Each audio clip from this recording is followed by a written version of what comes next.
Hey guys, good morning. Welcome back to my channel Deepsnea's Lifestyle with a new another vlog. তোমরা সবাই কেমন আছো? আশা করি তোমরা সকলেই খুব ভালো আছো। তোমাদের ভালোবাসা ও আশীর্বাদে আমরাও খুব ভালো আছি। তো সকাল সকাল আজকে ঘুম থেকে সবাই উঠে পড়েছে আর আমাকে শাড়ি পরা দেখে হয়তো সবাই একটু অবাক হচ্ছো। তো আজকে দিনটা ছিল শুক্রবার। তোমরা আগের ভ্লগে সবাই দেখেছো, আমি বলেছিলাম আমাদের বাড়িতে আমাদের দীক্ষা গুরু তিনি আসবেন, মানে আমাদের অনুকূল ঠাকুরের শিষ্য যারা তারা সবাই জানো, আমাদের ঋত্বিক দাদা বলে যেটা। তো উনি আর কি আমাদের বাড়িতে এসেছিলেন, এসে ওনার সাথে বেশ কিছুক্ষণ সময় আমরা কাটিয়েছিলাম। পরিবারের সবাই একসাথে বসে ওনার সাথে বেশ কিছুক্ষণ কথাবার্তা বলে সময় কাটালাম। তো যেটুকু সময় ওনার সাথে ছিলাম বেশ ভালোই লাগলো ঠাকুরের কথাগুলো শুনতে। তারপরে আগে উঠে সবার প্রথম আমার ছেলেকে খাইয়ে দিলাম, কারণ ও অনেক ভোরবেলায় ঘুম থেকে উঠেছে কিন্তু কিচ্ছু খায়নি তখন অব্দি। তোকে খাইয়ে ঘুম টুম পাড়িয়ে দিয়ে চলে আসলাম এদিকে কিচেনের দিকে। কিচেনে দেখলাম মা ওদিকে করছিল রুটি পরোটা এইসব। তো মা বললো তাহলে তুই একটা কাজ কর, এখন যখন সেরকম কোনো কাজ নেই তাহলে তুই বাঁধাকপিটা কেটে দে। তো আমি সেই অনুযায়ী সবজি কাটতে বসে গেছিলাম। কাটতে কাটতে ওই ঠাকুরের ব্যাপারে বেশ কিছু কথা আমরা আলাপ আলোচনা করছিলাম।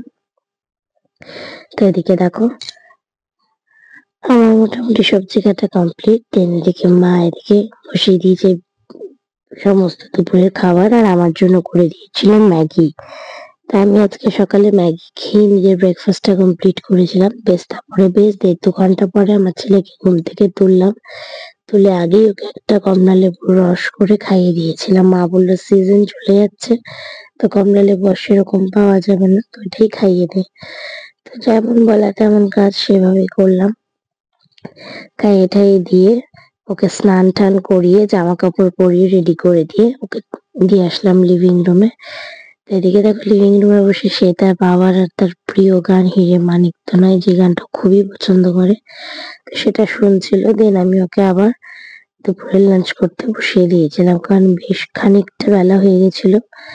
সেই কারণে আগে ওকে খাইয়ে দিয়েছিলাম, আর তখন ওর বাবা ঘরে ঢোকেনি, তাই জন্য ওকে খাইয়ে ঘুম টুম পাড়িয়ে দিয়ে আমিও একটা ছোট্ট করে পাওয়ার ন্যাপ নিয়ে নিয়েছিলাম। তারপরে ওর বাবা চলে আসলো, তখন ঘড়িতে প্রায় 3:30-4:30 বাজে। তো আমরা দুজনে মিলে একসাথেই খেতে বসেছি, যেটা বিয়ের পর থেকে অ্যাজ ইউজুয়াল আমি করি। দেন অনেকটা বেলা হয়ে যাওয়াতে আমি এদিকে চাটাও করে রেখে গেছিলাম, যাতে আর উঠে মাকে করতে না হয়, গরম করে খেয়ে নিতে পারে। তো এই যে যখন ঘরে চলে এসেছি, ঘরে চলে এসে দেখলাম ওর বাবাও শুয়ে আছে আর পুকুর তো ঘুমাচ্ছেই। তো ঘুম থেকে উঠে সে দৌড় দিয়ে চলে গেছিল ঠাকুর ঘরে, ঠাকুর ঠাকুর প্রণাম করে চলে এসছে তার ঠাম্মির ঘরে। সেখানে বসে বসে সে গান শুনছিল, কিন্তু গান শুনে তার পেট ভরবে না। তারপর যখন তার পেটে ছোট দৌড় দিল, তখন সে চলে আসলো দৌড় দিয়ে আমার কাছে, কারণ জানে আমি ওকে খেতে দিই। তো এইগুলো বাচ্চারা খুবই ভালো করে বোঝে, কিন্তু এতটাই বদমাস, খেতেই চাইছিল না, যার জন্য বারবার করে হাত সরিয়ে দিচ্ছিল। তো তারপরে বসেছিলাম, সেরকম কোনো কাজ ছিল না, তাই বসে বসে শাকগুলো ছাড়িয়ে নিচ্ছিলাম। আর মা কালকে সমস্ত সবজি টবজি কাটবে বলে রেডি করে আর রাতে লুচির জন্য প্রিপারেশন নিচ্ছিল। তো এদিকে রাতে সবজি কাটাও কমপ্লিট, আমাদের ময়দা মাখাও কমপ্লিট, শাক বাছাও কমপ্লিট হয়ে গেছে। দেন আমি এখানে চলে গেলাম লুচিগুলোকে বেলতে, আর মা লুচিগুলোকে ভেজে দিচ্ছিল। লুচি টুচি কমপ্লিট করে নিজে বসে গেছিলাম খেতে। লুচি আর চানা দিয়ে আজকে ডিনারটা কমপ্লিট করলাম। করে তারপরে পুকুরকে আজকে দিয়েছিলাম দুধ রুটি। তো লুচির সাথে সাথে আমি পুকুর রুটিটা করেও নিয়েছিলাম, করে ভিজিয়ে রেখে তারপরে মিক্সিতে পেস্ট করেছিলাম।